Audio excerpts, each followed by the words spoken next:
I'm Jen. And I'm Brett. And we are Journey with the G's, and life is too short to not buy an RV GPS if you're a full-time RVer. That's right. If you're a full-time RVer, we highly recommend this GPS. This is what we use. Some friends that were full-timing recommended that we get this, and we have been really happy with it. What's great is you can put in your specs, how much you weigh, how tall you are, how tall your vehicle is, how wide, maybe how wide? Possibly. Yeah, but you put in your how high and how much you weigh. Yeah, how high and how much you weigh, and then it will tell you which routes that you can go, based on what you're going to encounter in that route with, size of streets or different bridges and what those bridges can hold. So we highly recommend getting it. Highly. But it also has some other neat features too. So, well, one is that it just is automatically recording, right? So right now, we've got it sitting up here, and it's just automatically recording our route. And so now the thing with that is that will only record about a little over 100 minutes, I think. Yep. And you actually also need an SD card, which does not come with it. I wish we would have known, because when we bought it, we didn't get to SD take card. it for the first trip or the whatever. first trip and a half or so. Yeah. Let's see, what's another feature? Well, it has traffic, because it says RV 785 with traffic. So it will show you things about traffic. It'll show you construction. Yeah, construction, things like that. I don't know. What else? It has forward collision. Oh, it does. Yeah, it has a couple of warnings. Forward collision. If someone cuts in front of you and it's a little too close, it'll pop up forward collision. And I've already I think it shows like that red bar right there. Yep. And then we've had it show us a yellow bar. If we go, it'll show like a yellow bar in your vehicle going over the side of a line on the side of the GPS. Another thing that's a nice feature about it is it will show you when your exit is coming up which lane you need to be in. Right. So right now we're actually on a 5-lane highway, and it will show me which lane I need to be in. Now, on our shakedown trip, we learned a very important lesson. We were coming from Gettysburg down to Baltimore, put in our specs, and we're driving, and we're kind of going through a little town. Okay, well, maybe there's some construction going on, and keep driving. And right, it was odd. It was odd being on the first trip or whatever with it, and it's sending us through a small little town. And I'm just thinking to myself, it's interesting that it's sending us this way, through this little town, and then pretty soon I'm having to do really tight turns. And I'm just thinking, this is really odd.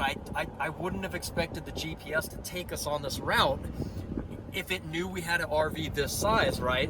So we keep going, and then we're passing over, like, we're going down country roads and passing over some little bridges, and I'm thinking, I really hope these little bridges can hold our RV. And I almost wasn't even really looking for signs to see how much those bridges could hold, because I was kind of trusting that the GPS was going to show us. Now, we didn't have a problem with the bridges or anything like that, but eventually we come up and we see a sign for a 10-foot tunnel.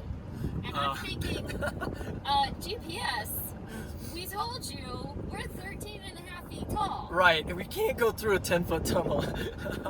So, thankfully, there was a large driveway in front of the tunnel, and it was a 1 lane at a time tunnel. So anyways, well, that was a close call.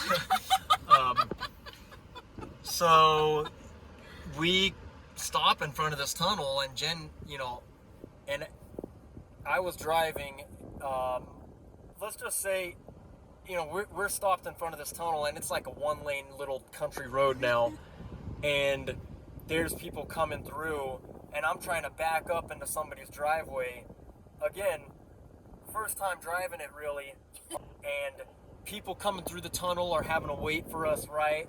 And then I have to like back up and move forward, and It didn't record any of that because we didn't have the SD card like we knew, but that might be good. That way Jen can't play that for you guys. Here, I'll do a recreation for you. You've got to be bleep, bleep, bleep, bleep, bleep, bleep. I paid bleep, bleep, bleep, bleep, and then you can't even work bleep, bleep, bleep, bleep, bleep, bleep, bleep, bleep, bleep, bleep, bleep. Yeah, something about how much I paid for it, which I think these run about 500. 400 or 500. Yes. Yeah. So I was Not happy. having a very animated conversation by myself about the price that I had spent and what this thing was supposed to do, and being pissed off about that. And then we eventually get turned around. Jen jumps in the RV and she's, So then I take it down. kind of quiet for a little bit. Well, I take down the GPS because I'm trying to figure out what is wrong in here. I check the settings for our rig. Nope, all that is right. And then I go back to the main screen and we'll show you a little clip of what it looks like. But it was set to vehicle. Yeah, it was set to the regular vehicle. It didn't have, there's a little icon on there that shows like a little RV on the back of a truck. You have to click that so that it then recalculates your route for having the RV, but that's not set automatically, right? We didn't know that. It's an RV GPS. We didn't know we had to set it manually. Like it does stay on most of the time. Yeah. But maybe if you've powered down, or maybe if you're not hooked up. Yeah, whatever. Yeah, but sometimes. Yeah. So that is now part of our checklist. Twice. Is to make sure. Twice. Yeah, it's on there in 2 different places to make sure that the little icon on the GPS shows, the little RV or whatever, yep. To make sure that it's set to that mode. So make sure you guys do that so you don't have so that you can learn from our mistake. Good to learn that lesson at the beginning. Yeah. So all in all, guys, an amazing GPS. Again, Highly recommend it. RV 785 and Traffic by Garmin. Here's a little picture of the back.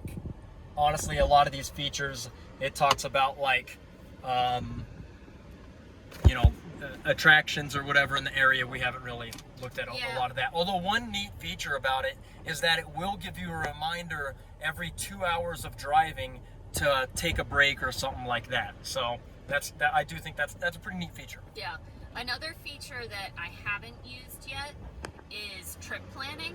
So if we wanted to look at a couple stops down the road, I could put in here's stop A, here's stop B, and I can look and plan, okay, we're going to need to stop and get gas. So that's pretty neat too. It does have some planning. That's one of the things that we use for planning a trip, for planning a route. Right. Yeah. Right. All right. So we've been on the road for over 8 months. We use it on every single trip. Yep. Use it every trip, pretty much, once every week or 2 or maybe 3. Yeah. And the only problems that we've had are user error. Yep. And it did drop down once, but I think it was really hot. Oh, that's right. It did. I think it was the heat or something like that, but that was only 1 day. 1 day. So, anyways, guys, we'll put a link to it in the description. We do get a little bit of that if they buy from using that link. Yep. Yeah. So we'd appreciate it, just so we are able to live and she doesn't kick me out for not making any money. And you don't pay anything extra. That's right. You guys don't pay anything extra if you buy using our link. Right. We get a small percentage, but we only recommend things that we have used ourselves, that we actually like. We will give you an honest review. Okay, I'm gonna be honest with you. My arm's getting tired. All right, so we'll see you guys later. Yeah, make sure you subscribe and. That's right. And like. Make sure you subscribe and like. That's right. I like you. Oh my goodness. Okay, bye. All right, bye.